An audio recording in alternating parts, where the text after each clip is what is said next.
ഇപ്പോൾ വളരെ പ്രധാനപ്പെട്ട ചില വിവരങ്ങൾ കൂടി ഡി ധനസുമോദ് പങ്കുവെക്കുന്നുണ്ട്. അത് തീരുമാനം ഇന്നുണ്ടാകുമെന്നുള്ളതാണ്. മല്ലികാർജുൻ ഖാർഗെ കോൺഗ്രസ് അധ്യക്ഷൻ എത്തുന്നത് അടിയന്തര സാഹചര്യം കണക്കിലെടുത്താണ്. പ്രത്യേക ചാർട്ടേഡ് വിമാനത്തിൽ ഖാർഗെ ഡൽഹിയിലേക്ക് വരും.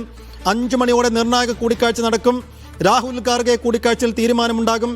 ഇന്ന് തന്നെ തീരുമാനമുണ്ടാകുമെന്ന് പറയുന്നു. ഡി ധനസുമോദ് ഉണ്ട്. സുമോദ്, ഇന്ന് തീരുമാനമുണ്ടാകുമെങ്കിൽ ഇന്ന് തന്നെ പ്രഖ്യാപനം ഉണ്ടാകുമോ സുമോദ്?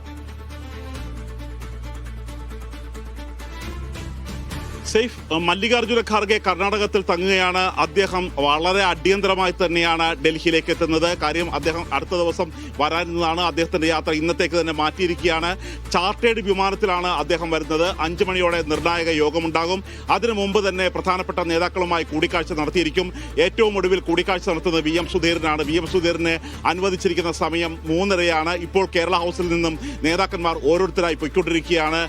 8:50 വെച്ചാണ് കൂടിക്കാഴ്ച ഉണ്ടാകുന്നത്. ഇപ്പോൾ Thiruvanchoor Radhakrishnan, AP Anilkumar, PC Vishwanath, MM Hasan തുടങ്ങിയവരാണ് ഇപ്പോൾ ഇവിടെ നിന്ന് കേരള ഹൗസിൽ നിന്നും കേരള ഹൗസിൽ നിന്നും എത്തിയിരിക്കുന്നത്. ഇവർ പറയാനുള്ള കാര്യങ്ങൾ പൂർണ്ണമായി കേട്ടതിന് ശേഷം ഒരു തീരുമാനം എന്ന രീതിയിലാണ് ഇപ്പോൾ എടുത്തിരിക്കുന്നത്.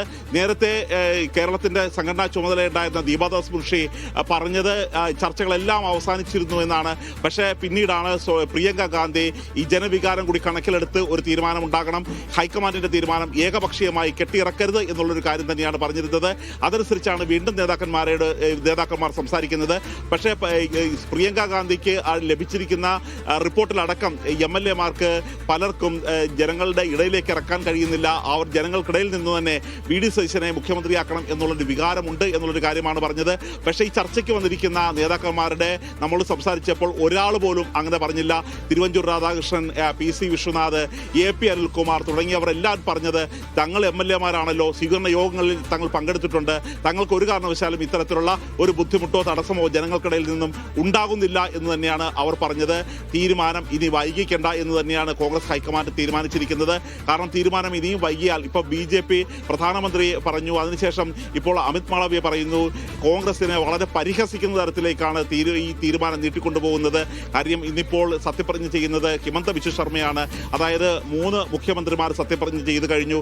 ഇതുവരെ മുഖ്യമന്ത്രിയെ തീരുമാനിക്കാൻ പോലും കോൺഗ്രസിന് കഴിഞ്ഞില്ല എന്നുള്ളത് വളരെ നാണക്കേടായിട്ട് തന്നെയാണ് ദേശീയ തലത്തിൽ വരുന്നത്. പക്ഷേ അപ്പോഴും നേതാക്കന്മാർ പറയുന്നത് VS അച്യുതാനന്ദൻ സത്യപ്രതിജ്ഞ ചെയ്യാൻ വൈകി, പിണറായി വിജയൻ സത്യപ്രതിജ്ഞ ചെയ്യാൻ വൈകി എന്നുള്ള കാര്യങ്ങളൊക്കെ പറഞ്ഞ് നിന്ന് ന്യായീകരിക്കാനാണ് അവർ ശ്രമിച്ചുകൊണ്ടിരിക്കുന്നത്. പക്ഷേ ഹൈക്കമാൻഡ് വളരെ വേഗത്തിൽ തന്നെ തീരുമാനമെടുക്കണം. തീരുമാനം എന്തായാലും ഇന്നുണ്ടാകും എന്ന് തന്നെയാണ് അറിയിച്ചിരിക്കുന്നത്. അതിന്റെ പ്രഖ്യാപനം ഇന്ന് വൈകിട്ടോ അല്ലെങ്കിൽ നാളേക്കോ മാറ്റാൻ തന്നെയാണ് സാധ്യത. പക്ഷേ എങ്കിലും തീരുമാനം ഇന്ന് എടുത്തിരിക്കും. ഇന്ന് വൈകിട്ടോടെ പ്രഖ്യാപനം ഉണ്ടാകാനാണ് കൂടുതൽ സാധ്യത.